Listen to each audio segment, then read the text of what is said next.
Repose en paix, sénateur Lindsey Graham. Tout Israël pleure ta disparition prématurée. Ce n'est cependant pas le cas de la République islamique. Laisse-moi te parler de la baisse du nombre de clients. Je suis une sénatrice militaire américaine et une sénatrice anti-iranienne, mais je souhaite que la grande nation iranienne soit heureuse. Eh bien, C'est le message venant d'Iran. Et il est crucial que nos téléspectateurs et auditeurs comprennent qu'en Iran, il n'y a pas de médias indépendants et que la chaîne d'État diffuse la ligne officielle du régime. La ligne officielle affirme que l'Amérique est le grand Satan, Israël le petit Satan, et que nous sommes tous mauvais et devons être détruits. Personne ne doit se faire d'illusions. En réalité, elle l'a qualifié de va-t-en-guerre et d'ennemi de l'Iran. Quelle est la vérité? Il l'était. Il aimait son pays, les États-Unis d'Amérique. Il comprenait l'importance de la relation avec Israël. Il croyait en une politique interventionniste de politique étrangère selon laquelle l'Amérique devait jouer un rôle dans le monde. À tous les antisémites, à tous les isolationnistes, je n'y crois pas. Oubliez ça. Je ne suis pas avec vous, mais avec Israël jusqu'à notre dernier souffle. C'est notre meilleur allié. Tragiquement, quand il a dit cela, il ne se rendait pas compte que sa fin était proche. Et pourtant, il a tenu sa promesse d'être aux côtés d'Israël jusqu'à son dernier jour. Nous devons également noter que la République islamique, lors des funérailles de l'ayatollah Ali Khamenei la semaine dernière, la photo de Lindsey Graham faisait partie de celles brandies par les manifestants pro-régime avec une cible dessinée sur son visage. Notez aussi le président Trump et le premier ministre Netanyahou. Donc d'abord, professeur, quand vous dites manifestants pro-régime, vous leur rendez service, Ruti. Ce sont des voyous que le régime fait venir en bus. Ils sont organisés. Dire manifestants laisse croire qu'ils sont là volontairement. Pourtant, dans ces organisations, on s'attend à ce que tous participent aux manifestations. Donc, manifestant n'est pas le bon mot. Je ne sais pas quel est le mot juste, mais s'ils soutiennent le régime et qu'ils ont des photos de Lindsey Graham avec une cible dessus, oui, ce sont des voyous. Mais parlons du sujet et de pourquoi Israël est triste, car ce n'est pas seulement à cause de la perte d'un très bon ami, un patriote américain et une personne qui croyait en l'alliance israélo-américaine et comprenait l'importance de cette alliance pour nos deux pays et pour le monde. Je pense qu'il y a aussi une tristesse en Israël parce que nous avons peur de perdre des gens comme Lindsey Graham et qu'il n'y aura pas 100 autres Lindsey Graham pour prendre sa place. C'est une inquiétude. Tout d'abord, nous regardons le Parti démocrate et nous voyons que si vous voulez vous présenter à la présidence, vous devez vous lever et dire que vous êtes contre Israël et que vous détestez Netanyahou. C'est presque devenu un test décisif pour gagner une primaire démocrate. Nous avons vu des sénateurs pas considérés comme étant à la gauche du parti. Mais comme ils envisagent de se lancer dans la course à la présidence, ils doivent commencer ainsi. En disant, vous savez, c'est presque comme si cela devenait une sorte de rite religieux. Je n'irai nulle part dans une primaire démocrate à moins de dire quelque chose de négatif sur Israël. Et d'un autre côté, nous avons les Groypers dans le Parti républicain et leur large public dans la sphère des podcasts, oui, et ainsi de suite. Et il y a, je pense, une véritable inquiétude en Israël et chez tous ceux qui tiennent à la relation entre les États-Unis et Israël que la disparition de Lindsey Graham ne concerne pas seulement sa personne, mais pose la question: sommes-nous en train d'arriver à la fin d'une ère d'une amitié aussi solide et intime entre les deux pays? Non, c'est un excellent point. Et c'est aussi un excellent point à propos des funérailles à Téhéran. Et tu as raison, ce sont des brutes. Beaucoup d'entre eux ont été amenés de force, comme tu l'as dit, et ce sont vraiment des barbares qui croient au djihad mondial et au meurtre d'innocents. Ce qu'il faut savoir à propos de Lindsey Graham, cependant, et c'est un point important, c'est qu'il avait été très critique envers le président Trump en 2016 avant cette élection. Ah, parce qu'il se présentait lui-même comme candidat à la primaire républicaine. Mais après l'élection de Trump, il s'est rapproché de plus en plus de lui. Il l'avait ridiculisé. Il l'avait insulté. Mais par la suite, il a fini par admirer Trump en tant que président et lui est resté fidèle depuis. Il lui est resté fidèle depuis. À tel point que lorsque Trump disait que nous laissions une chance à toutes ces négociations avec la République islamique par l'intermédiaire de Steve Witkoff et J.D. Vance, Steve Witkoff et Jared Kushner, Lindsey Graham a publié sur les réseaux sociaux qu'il est d'abord allé parler à Trump et que Trump l'a rassuré.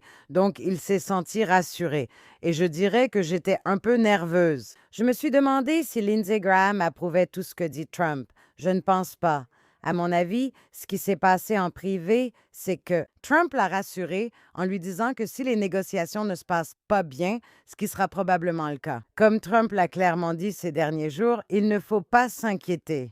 Il ne signera rien qui soit nuisible aux États-Unis ou à Israël. Et que c'est pour cela qu'il donne une chance à cela, parce que c'est ce qu'il faut faire. Aussi, ce dont nous devons parler, ce sont les bombardements massifs qui ont eu lieu, à la fois de la part de l'Iran et des frappes de représailles des États-Unis au cours des derniers jours. Donc c'est en fait très très intéressant parce que théoriquement, selon le protocole d'accord et les personnes qui vantaient et soutenaient le protocole d'accord entre Washington et Téhéran, nous étions censés être dans une période de calme de 60 jours et il devait y avoir des négociations sur ce qui se passerait après les 60 jours concernant les questions vraiment difficiles du programme nucléaire iranien. Mais la vérité, c'est que le protocole d'accord a été signé et les Iraniens ne le respectent pas. Même ces engagements modestes, avant tout que les détroits restent ouverts au commerce, que le pétrole puisse passer par les détroits, n'est-ce pas? Ils sont revenus là-dessus si rapidement, n'est-ce pas? Et je suis vraiment... C'est comme ce que Trump a dit à Lindsey Graham. En fait, je trouve du réconfort et de l'espoir dans le fait que Trump ne l'accepte pas. Il dit, si vous tirez sur un navire, si vous arrêtez, si vous essayez de bloquer les détroits, en violation de ce que dit le protocole d'accord, vous en paierez le prix et vous le paierez immédiatement et nous riposterons. Nous ne vous laisserons pas faire. Et ça me fait réfléchir, tu vois, s'il y a déjà quelques semaines seulement après la signature de l'accord, mais je ne pense pas qu'on ait encore atteint la moitié des 60 jours. Tu sais, l'Amérique tire sur l'Iran parce qu'elle y est forcée, parce que les Iraniens violent l'accord, et c'était censé être la partie simple. Si jamais on arrive à la partie sérieuse d'une discussion sérieuse, je veux dire, ça ne donne pas beaucoup d'espoir que les Iraniens vont, d'une manière ou d'une autre, faire des compromis qui correspondent aux positions américaines. Bien sûr que non, car ils ne seraient plus eux-mêmes, ni ce régime, s'ils acceptaient un compromis. De toute façon, le protocole d'accord lui-même était horrible, horrible en faveur de Téhéran. Et je suis soulagée que cela sorte maintenant parce que quand ils l'ont signé, j'étais dévastée que les États-Unis aient signé un tel accord avec eux. Je veux dire, c'était un accord horrible. Tout d'abord, vous ne voulez pas leur donner 60 jours pour quoi que ce soit. Ensuite, ils ont pris le détroit d'Ormuz en otage. Donc, c'était comme une négociation avec des preneurs d'otages. D'accord. Ils ont les cartes en main et l'Amérique, la plus grande superpuissance du monde, doit négocier avec ces barbares. D'accord? Donc, rien que ça, c'était mauvais. Mais la position de l'Iran, la position iranienne, était que les États-Unis ont violé cet accord, le protocole d'accord. Et comment? En négociant un accord séparé entre Israël et le Liban pour protéger la souveraineté du Liban contre le Hezbollah, qui est un proxy iranien. Et selon le régime à Téhéran, c'est interdit du point de vue du protocole d'accord.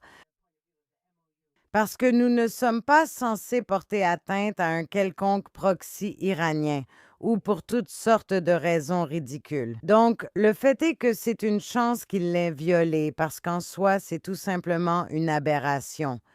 Donc tu as dit ils se sont plaints du cadre de paix qui avait été convenu entre Israël et le Liban sous l'égide des Américains. Mais ce n'est qu'une excuse, c'est un alibi, bien sûr, bien sûr.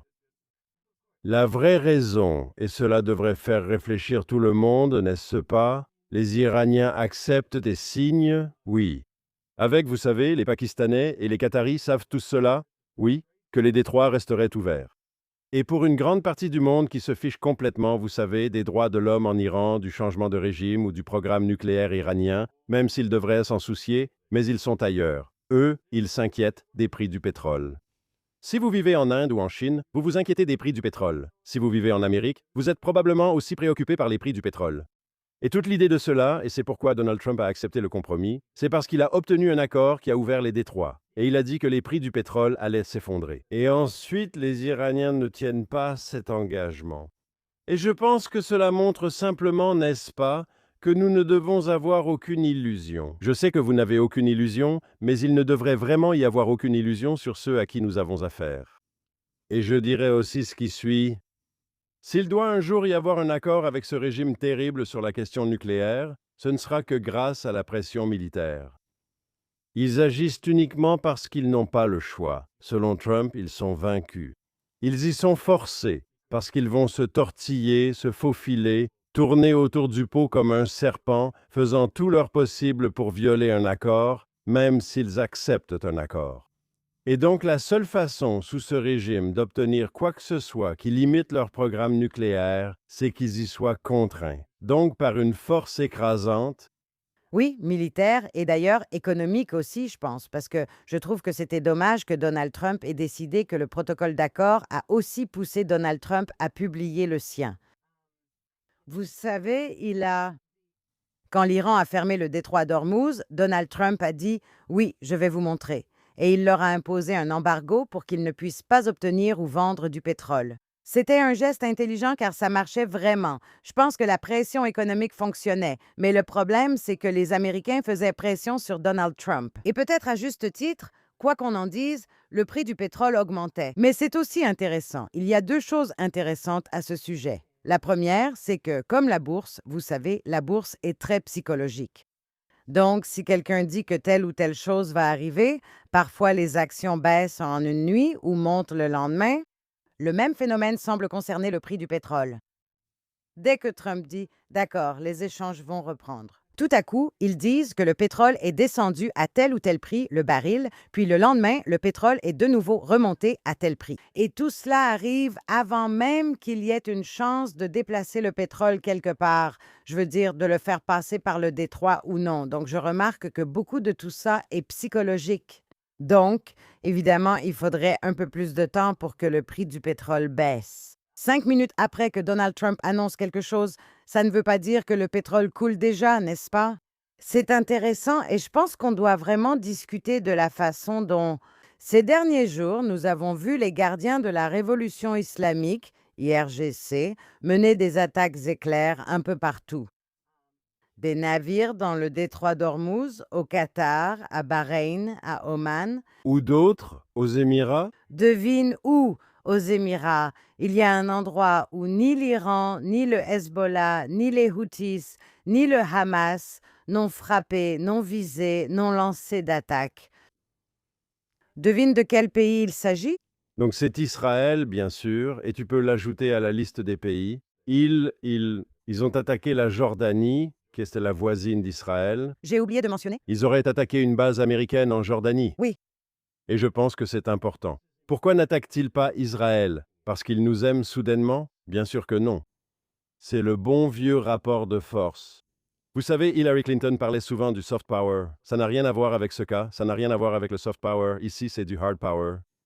Ils sont inquiets, et à juste titre, que s'ils tiraient une roquette contre Israël, Israël aurait un prétexte pour riposter, et riposter violemment. Et, pour citer le président Trump, il ne serait pas nécessaire que ce soit proportionnel, il ne serait pas nécessaire que ce soit proportionné aux dégâts qu'ils ont causés à Israël. En d'autres termes, simplement le fait qu'ils aient tiré sur Israël. Même abattue, cette roquette reste une attaque contre le pays. Israël pourrait répliquer, et nous aussi, selon notre choix. Je pense que cela effraie les Iraniens. Ici, je m'adresse à tous ces Européens et autres qui, depuis des années, parlent de soft power et d'apprendre à se connaître et à se comprendre face aux Iraniens. Vous devez être dur, vous devez avoir du pouvoir, et ils doivent croire que vous êtes prêt à utiliser ce pouvoir s'ils vous attaquent. Et qu'Israël a été en sécurité ces derniers jours, alors qu'il y a eu tous ces combats, tous ces échanges de tirs. Dans le Golfe, oui, et au-delà, la Jordanie est dans notre région du monde. Ce n'est pas dans le Golfe, n'est-ce pas? Il n'y a pas de substitut à la puissance militaire traditionnelle. Et le désir et l'engagement de l'utiliser quand il le faut. Toute cette puissance ne sert à rien s'ils pensent que vous ne l'utiliserez jamais. Votre menace de riposter doit être crédible et ils doivent croire que vous attendez l'occasion de l'utiliser. Et jusqu'à présent, l'Iran, vis-à-vis d'Israël, a joué les gentils. Pas parce qu'ils nous aiment, mais parce qu'ils ont peur de nous. Cela remonte à Machiavel. On aime que les gens nous apprécient, mais il est bien plus important qu'ils vous craignent absolument. Et qu'ils ont menacé Netanyahou et tout ça. À leur rassemblement aussi, il y a des affiches avec une cible sur sa tête. Mais ils n'ont pas lancé d'autres missiles. Et d'ailleurs, ils savent que les forces de défense israéliennes et l'armée de l'air, bref, que nous sommes tous prêts. Et une chose qu'Israël a apprise depuis l'année dernière, c'est que l'Iran n'est pas le croque-mitaine qu'on croyait. Nous sommes prêts et forts. Leurs défenses aériennes sont à terre. Leur armée affaiblie, beaucoup de choses vont mal chez eux, alors que nous sommes prêts. S'ils devaient lancer un missile, comme je l'ai dit, ce serait à leur grand détriment. Cela nous mène à un autre mot possible. Je voudrais juste ajouter une chose de plus. Oui, Cela montre que les Iraniens comprennent la force et en ont peur. La vraie question est donc, que devrait faire Trump? Trump devrait les convaincre en recourant à la force qu'ils n'ont pas d'autre choix que de respecter leurs obligations en vertu du protocole d'accord. Et lorsqu'ils arriveront aux négociations sérieuses, si jamais nous arrivons aux négociations sérieuses sur la question nucléaire, ils n'auront pas d'autre choix que de démanteler leur programme. Sinon, ils subiront la riposte militaire des États-Unis et d'Israël. C'est la seule solution. n'est-ce pas? La seule chose sur laquelle je ne suis pas d'accord avec toi, c'est, bien sûr, je suis d'accord avec ça, sauf pour les mots négociation et accord. Les États-Unis doivent démontrer à l'Iran qu'est-ce le patron et tout ce que tu as dit est juste. Ils doivent savoir qu'une force militaire est prête à être employée et qu'ils ont perdu cette guerre, ce qui est le cas. Mais le problème ici, c'est que la perception compte tellement au Moyen-Orient. Et s'ils commencent à, et eux, quand ils entendent que Washington veut négocier, ils voient cela comme une faiblesse, c'est pourquoi non, s'ils ne le font pas, quoi? Ce que Donald Trump doit faire, c'est dire, si vous voulez vivre et si vous voulez avoir une autre chance de nourrir votre peuple, vous allez nous donner la poussière nucléaire, vous allez satisfaire toutes nos exigences. Ils n'ont pas de protocole d'accord et aucune négociation. Nous avons gagné, vous avez perdu. Et pour l'instant, le régime iranien ne reçoit pas ce message clair. Mais cela nous amène au mot dissuasion, où vous avez dit « c'est vrai qu'Israël, c'est le hard power, etc. » Vous savez, il est important d'en parler avant non seulement les élections de mi-mandat en Amérique, mais aussi les élections en Israël qui approchent. Elles auront lieu à une semaine d'intervalle. Nous avons une date pour l'élection, elles auront donc lieu à environ une semaine d'intervalle. Pourquoi est-ce important? Parce que les camps anti-Netanyahou et anti-Trump essaient de promouvoir le récit selon lequel nous, l'Amérique et Israël, avons perdu la guerre, alors qu'en réalité, nous n'avons pas perdu la guerre. Une façon de faire cela est de dire, vous voyez, nous avons passé tout ce temps depuis le 7 octobre, ce qu'Israël a fait à Gaza, et maintenant nous parlons du Liban et de l'Iran. Nous avons passé presque 3 ans maintenant à nous battre encore et encore. Et pourquoi? Nous n'avons aucune capacité de dissuasion. Nous continuons d'entendre cela de la part des opposants, des forces d'opposition, et en Amérique, aussi bien du New York Times que de partout ailleurs. Cette idée que nous avons fait tout cela pour rien parce que nous avons perdu, et je pense qu'il faut clarifier cela un instant. Donc je sais que j'aurais aimé être dans une meilleure situation aujourd'hui que celle dans laquelle nous sommes. D'accord, j'aimerais voir le Hezbollah désarmé, je veux voir le Hamas désarmé, je veux voir le régime en Iran tomber. C'est ma liste de souhaits, d'accord? Et par rapport à ma liste de souhaits, la liste de souhaits de Mark Reagan, nous sommes loin du compte. Et j'aurais aimé qu'on soit dans une meilleure situation depuis le 7 octobre, d'accord? Cela dit, y a-t-il le moindre doute que nous le sommes, avec tout ce qui s'est passé? Pas dans l'immédiat, désolé. Sommes-nous dans une situation nettement supérieure à celle dans laquelle nous étions? Notre situation stratégique s'est-elle améliorée? Et la réponse, je pense, est un oui très affirmatif. Ce n'est pas qu'il n'y ait pas de défis à relever, ce n'est pas qu'il n'y ait plus de travail à faire. Il y a clairement encore du travail à accomplir. Mais ceux qui disent que nous avons perdu, ils ne regardent pas la réalité en face.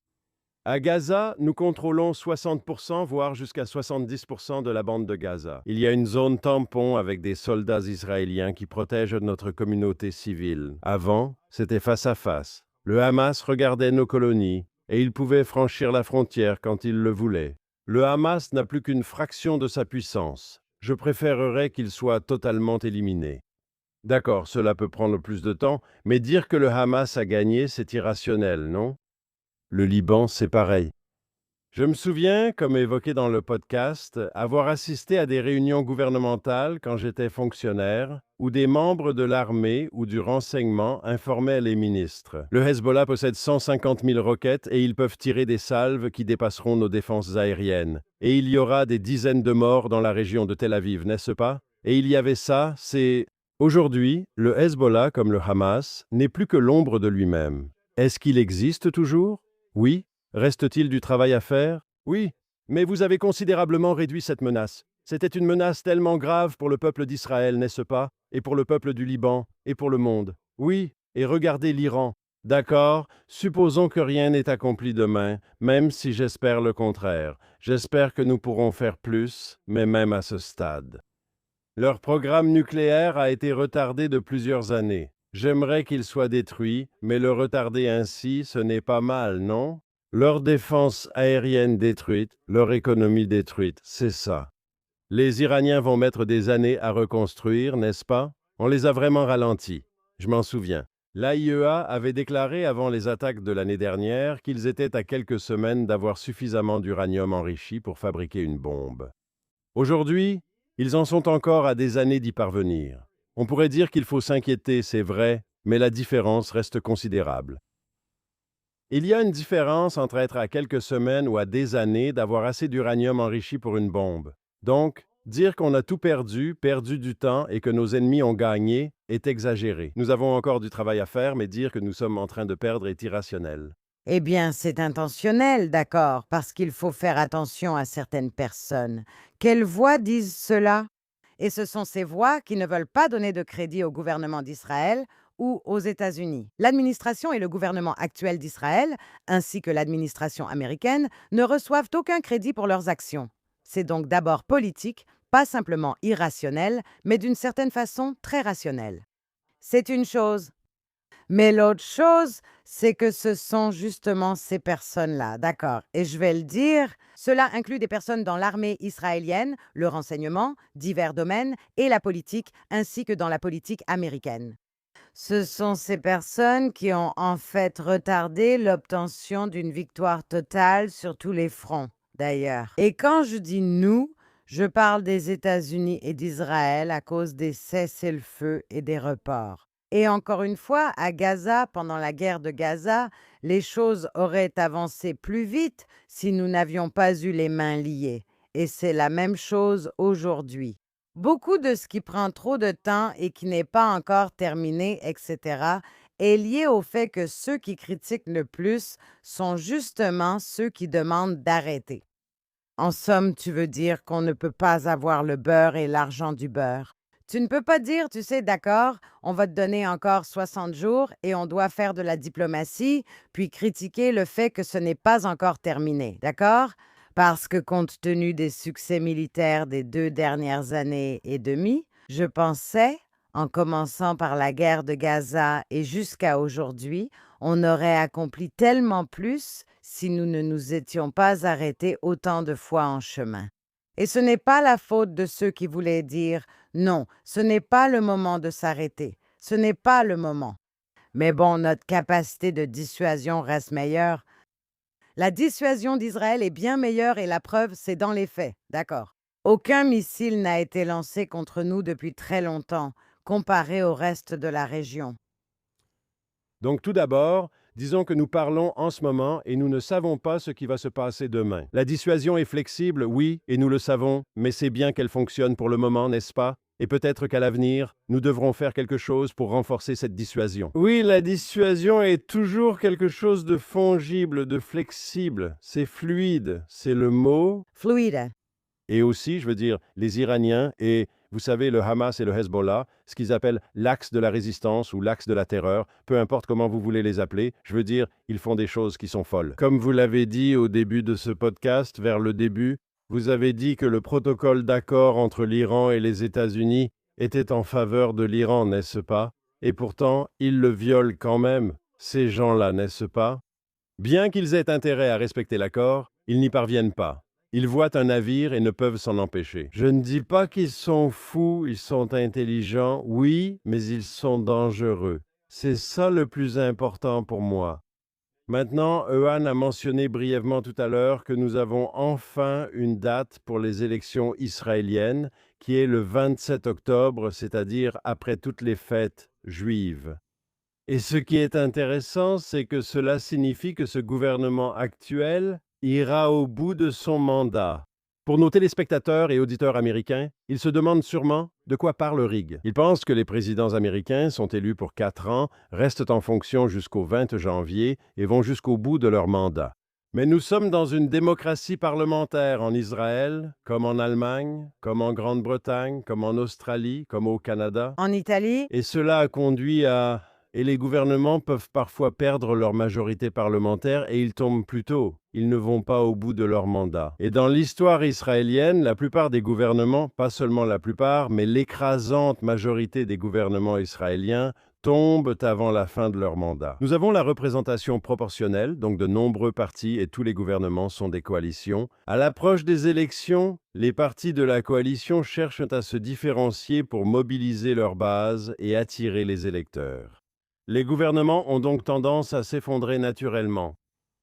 Le fait que ce soit l'un des rares gouvernements israéliens à être allé au bout de son mandat, compte tenu de la crise autour de la réforme judiciaire, puis du massacre du 7 octobre, et on a, à juste titre, pointé du doigt le gouvernement. Vous savez, qu'est-ce qui se passe ici? Vous êtes responsable.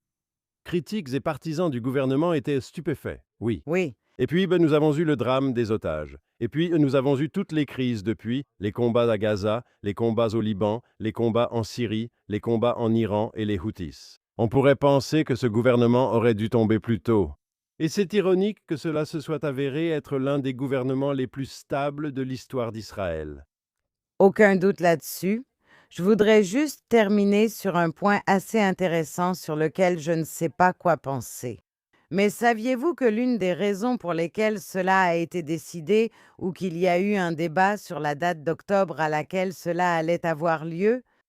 Et il y avait des représentants du gouvernement qui ne voulaient pas que cela ait lieu le 27 octobre parce que le chiffre 7 rappelle le 7 octobre.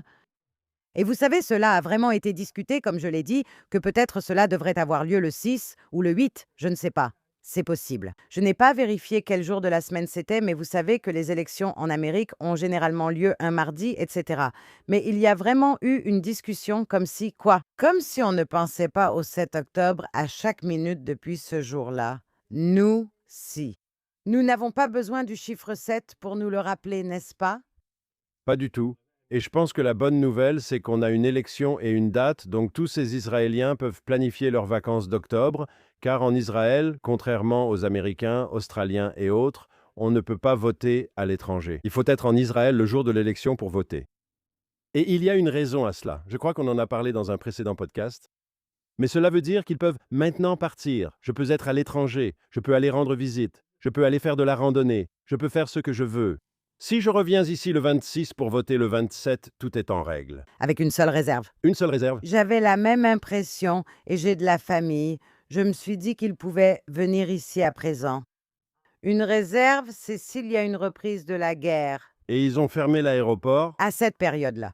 Maintenant, ils pouvaient soit fermer l'aéroport, soit, si vous êtes dans un avion, même si vous êtes sur un vol El Al en service, vous restez coincé. Nous avons vu tellement de personnes rester coincées, soit en Israël, soit à l'étranger. Et donc, même moi, j'ai ce genre d'incertitude parce qu'en octobre, on ne sait pas ce qui va se passer. On ne sait pas, comme tu l'as dit, on ne sait même pas. Notre podcast pourrait être dépassé au moment de sa diffusion, que ce soit en termes de dissuasion ou de guerre. Donc, on ne sait pas. Mais c'est une réserve. Mais je vais terminer sur un point, parce que nous arrivons au terme du temps qui nous est imparti. Tout le monde suppose que si Trump veut les frapper fort, il le fera après les élections de mi-mandat. Correct? C'est conventionnel, ça pourrait être faux, mais c'est l'idée reçue qui circule, non? Qu'il peut frapper, une fois les élections de mi-mandat passées, il peut tout risquer, non? Ce qui veut dire que jusqu'à la première semaine de novembre, il y a peut-être une chance que ce soit calme. À moins qu'il ne lui laisse pas le choix, d'accord? Une autre tentative d'assassinat. Il y en a déjà eu plusieurs contre lui. Et une autre chose. Cela ne veut pas dire qu'Israël ne sera pas une cible ou qu'Israël ne tirera pas sur l'Iran. Cette partie-là, nous ne le savons pas. Tu as raison à propos de Trump, peut-être ou peut-être pas. Cela ne signifie pas forcément qu'en Israël, nous ne nous retrouverons pas encore dans des abris anti-aériens. Mais si je te disais, il y a eu une provocation iranienne, mais du point de vue de Netanyahou, je ne le vois pas agir une semaine avant les élections s'il pensait que cela nuirait à Trump. Je suis tout à fait d'accord avec ça. Et bien sûr, même lui ne voudrait pas faire quelque chose juste avant nos élections parce qu'il ne voudrait pas être accusé de le faire pour gagner du capital électoral. C'est ce que ses ennemis disent toujours. En cas de doute, Netanyahou partira en guerre puis gagnera plus de voix. C'est n'importe quoi. Mais c'est quelque chose que j'imagine qu'il prendrait en compte. Je suis certain que dans les prochaines semaines et mois, nous reparlerons de la politique israélienne. Espérons que nous le ferons d'une manière qui ne lassera pas nos fidèles auditeurs et spectateurs. Espérons que ce ne sera pas avant la semaine prochaine. Et tu seras en voyage. Donc, on le fera pendant que je serai au studio et que tu seras à l'étranger. Oui, je le ferai sur mon ordinateur portable. J'ai hâte de te parler, Ruthie. Pareillement, Marc.